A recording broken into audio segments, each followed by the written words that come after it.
عزيزي المشاهد، مصيبة وحلت علينا كلنا.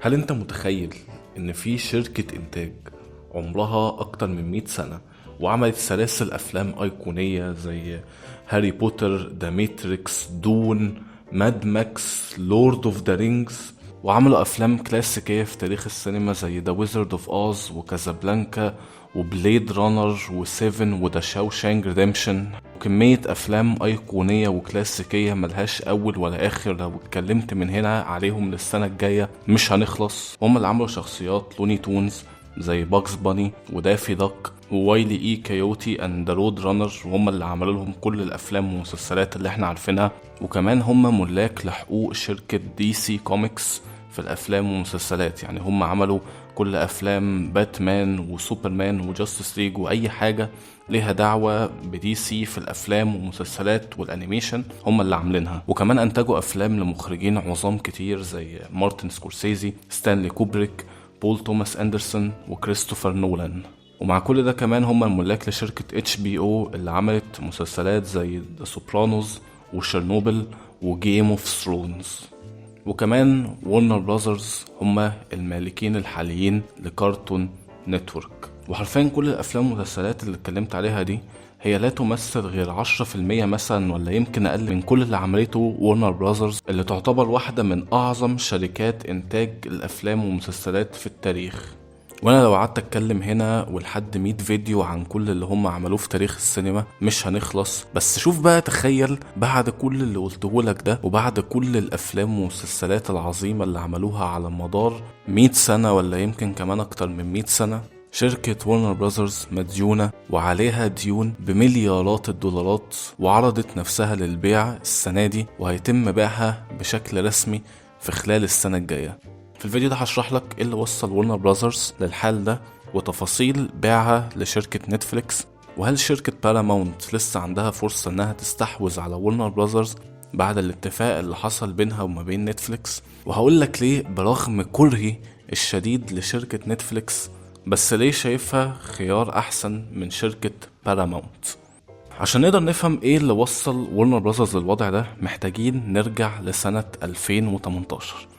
في شركة اسمها AT&T، دي شركة اتصالات مشهورة والشباب اللي اشتغلوا في الكول سنتر هيعرفوها. يعني شركة AT&T دي بقى قررت انها تدخل في مجال صناعة الافلام، فقررت انها تشتري شركة تايم وورنر بالكامل، اللي هي تشمل بقى استوديوهات وورنر براذرز و HBO و CNN. ولما AT&T استحوذت على وورنر براذرز كان عندهم هدف واحد بس، انهم يخشوا معركة البث الرقمي مع نتفليكس وديزني بلس. نتفليكس كانت كل يوم بتكبر ومشتركينها بيزيدوا والشركة نفسها أسهمها بتكبر، والعالم نفسه بدأ يتجه لفكرة المنصات، وإن احنا نشترك في منصة بتجمع لنا الأفلام والمسلسلات اللي احنا عايزينها ونتفرج عليها من البيت أسهل يعني. فمن الآخر كده AT&T كانت عايزة حتة من التورتة بتاعة المنصات، لأن هي معظم المشتركين كانوا يا إما على ديزني بلس ومعظمهم أكتر كمان كانوا على نتفليكس، فهي كانت عايزة تخش معاهم المعركة دي. وقتها أطلقوا منصة HBO Max واستثمروا فيها فلوس كتير جدا، حتى انهم غيروا من طريقة توزيع الافلام. يعني كان جات فترة كده انا فاكر في 2020 وورنر براذرز كانت بتنزل الافلام الجديدة في السينما وفي نفس الوقت نزولها في السينما بتنزلها على HBO Max، يعني الاتنين بيبقوا مع بعض في نفس الوقت. يعني نفس الفيلم لو رحت السينما هتلاقيه موجود في السينمات، ولو فتحت منصة HBO Max هتلاقيه برضو موجود بأعلى جودة.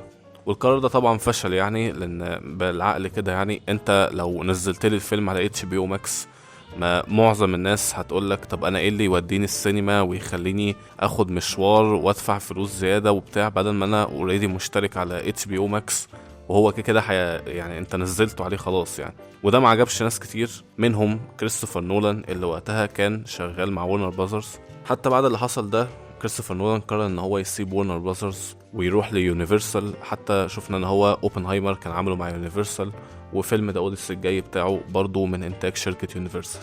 وطبعا كل خطط الاستثمار اللي عملوها في HBO Max كلها فشلت، و HBO Max كمنصة عمرها ما عرفت تواكب ديزني بلس ولا حتى انها تيجي قرب نتفليكس من بعيد، مش هقولك تنافسها حتى يعني. والديون قعدت تتراكم بالهبل على شركة وورنر براذرز. وده لو الدرس ده يعلمنا شيء، ان يا ريت شركات الاتصالات زي AT&T وكده يخليهم في الاتصالات وما يبقاش ليهم دعوة بالسينما، يعني الله يبارك لكم. في 2022 بقى تم دمج شركة وورنر ميديا مع شركة اسمها ديسكفري، وبعد الدمج الشركة بقى اسمها وورنر براذرز ديسكفري. وديفيد زازلف اللي هو كان رئيس استوديوهات ديسكفري وقتها بقى هو رئيس الشركة كاملة ديسكفري بقى على وورنر براذرز على كله يعني. فطبعا يعني كان بعد الدمج ده رد فعل الناس ان الناس بقى كلها كانت مبسوطة، وخلاص وورنر براذرز هتسد كل الديون اللي عليها، وخلاص بقى وورنر براذرز هترجع لأمجادها ومش عارف ايه. بس كل اللي انا بقوله ده ما حصلش يعني هي وقتها الديون زادت لدرجة انها وصلت ل 55 مليار دولار.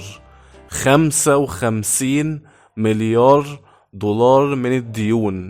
وخلاص كل ده ادى ان شركة وورنر براذرز دلوقتي تستسلم وترفع الراية البيضاء وتستنجد بأي شركة إنتاج تشتريها وتخلصها من كل الديون اللي هي فيها دي. زي ما شفنا آخر الأخبار إن الصفقة خلاص نتفليكس خلصتها ب82 مليار دولار.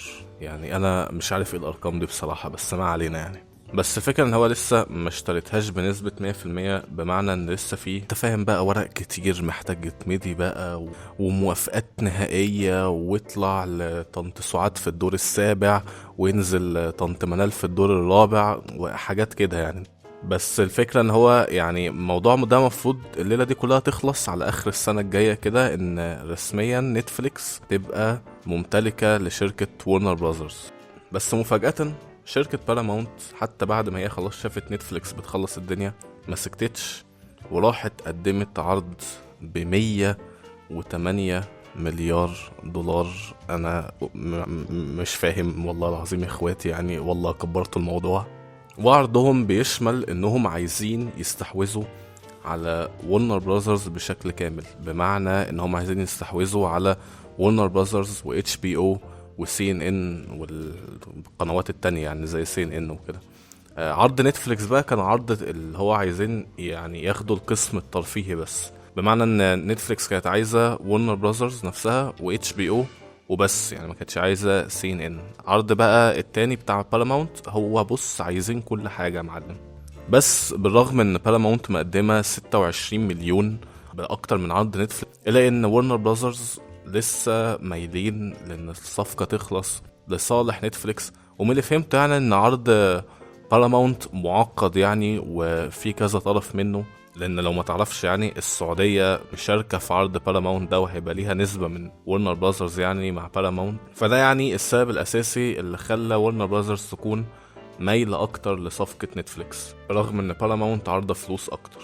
السؤال بقى اللي سألته في اول فيديو، ليه انا من وجهة نظري شايف ان وورنر براذرز احسن لها انها تروح لنتفليكس مش لباراماونت؟ هو انا نفسي بصراحة ما تروحش لحد وتفضل زي ما هي، بس هو شكل خلاص يعني ما فيش اي امل غير انها تتباع. فليه انا بقى بفضل نتفليكس على باراماونت؟ في الحقيقة انا عندي سببين. اول حاجة ان عشان تبقى عارف ان شركة باراماونت دلوقتي مالكها هو ديفيد إليسون، اللي هو ابن لاري إليسون اللي يعتبر تاني أغنى راجل في العالم بعد إيلون ماسك. ومن ساعة ما باراماونت تم دمجها مع شركة سكاي دانس وهي في تراجع، وحتى باراماونت بقالها كتير يعني هي مش زي زمان وما بقتش حتى منافس قوي في السوق، ويدوبك ما بتنزلش اصلا افلام كتير في السنة. فهم شكلهم يعني فيهم مشاكل بالعافية ومش عارفين يديروا دنيتهم يعني، فيعني كمان ياخدوا وورنر براذرز ويبوظوها اكتر ما هي بايظة اساسا. والسبب التاني ان زي ما قلت لك ان شركة باراماونت دلوقتي تحت ادارة الإليسون فاميلي او عائلة الإليسونز، والعيلة دي داعمة بشكل كبير قوي لدونالد ترامب. وترامب شخصيا عايز الصفقة دي تتم عشان يكون مستحوذ على شبكة CNN لأسباب تطبيلية، يعني أظن انتوا فهمت قصدي يعني. وعائلة الإليسونز دول برضو من أشد الداعمين للكيان، بل ان هم حتى من فترة كانوا طلعوا قرار ضد الحملة اللي حصلت، اللي هي كانت بتاعت ان في مجموعة من الممثلين نظموا حملة انهم مش هيشتغلوا مع اي شركة انتاج بتدعم الكيان بأي شكل من الاشكال. بعدها بقى باراماونت طلعت حملة مضادة وطلعوا قرار ان هم مش عايزين ان هم يشتغلوا مع اي حد بيدعم اخواتنا او كان جزء من الحملة اللي حصلت دي. فده سبب كافي ان الناس تقوم بتفضل نتفليكس على باراماونت.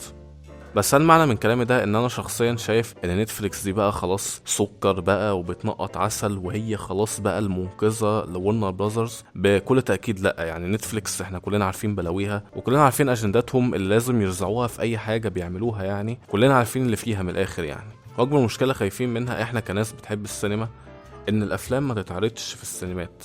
الموضوع جنان بصراحة بالنسبة لي ان انا في الاخر مثلا هتفرج على فيلم دون الجزء الثالث ده على التليفون بتاعي، او مثلا ان انا اتفرج على فيلم ذا باتمان الجزء الثاني ده في الشاشة اللي في عربيتي. اللي المشكلة بقى ان انا اساسا ما عنديش شاشة في عربيتي وان انا ما عنديش عربية اصلا. فيعني يا ريت بقى يا نتفليكس بعد اذن حضراتكم افلام ورنر براذرز تنزل في السينما.